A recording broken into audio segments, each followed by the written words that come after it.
based on this real woman, Lee Israel, that most people haven't heard of. Nobody is going to pay for the writer Lee Israel right now. She had been a bigger writer in the 70s and 80s. She wrote biographies of some famous people. We have copies of your latest work right over there.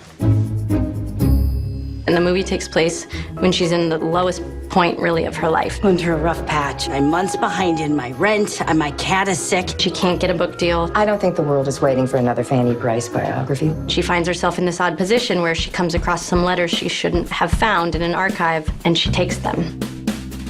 And she decides to sell them. I could give you 75. Oh, That's a bit bland is all. she realizes she could make more money if she started writing letters. And she's such a good writer and can get in the voices of all the people that she writes like. Judy Holland, Louise Brooks. Ever yours, no. And nobody can tell. I'm embellishing literary letters by prominent writers. How much is that? 600. Wow. I'm a better Dorothy Parker than Dorothy Parker. I'll drink to that. Cheers. Ms. Israel, I have a couple of questions regarding the last letter I purchased. Your name's been put on a list. On a list. And then the FBI comes after her. We're probably looking at some time behind bars. What? So that's my elevator pitch. In many ways, this has been the best time of my life. Nobody is going to pay for the writer Lee Israel right now. Tell me what to do then, Marjorie. My suggestion to you is you go out there and you find another way to make a living. Initially reading the script, I didn't know Lee Israel beforehand. And Lee was a complicated woman, and I think getting to play a really challenging character like that is what you hope for. I'm embellishing literary letters by prominent writers. I love his writing. Particularly clever, don't you think? Caustic wit. You were looking at 1 month's rent. Melissa and I connected early on of this idea of a woman who part of why she gets away with her crimes is because nobody's really looking at her. She's a little invisible in the world, a woman of a certain age who looks a certain way that people aren't paying attention to her. He's wonderful. I thought so too. Name your price. Melissa playing Lee, which I think is a really nuanced performance. The work that she's been doing has been remarkable. By the time all the pieces, the hair and clothing, each layer kind of helps me get there. And all I know is when I head to the set each day, I walk differently. And that's when I know whatever that is, we've gotten right. I want people to go and see this movie and see her for everything she was. We have copies of your latest work right over there. You're rude, Lily. I want people to love her as much as I do. In many ways, this has been the best time of my life.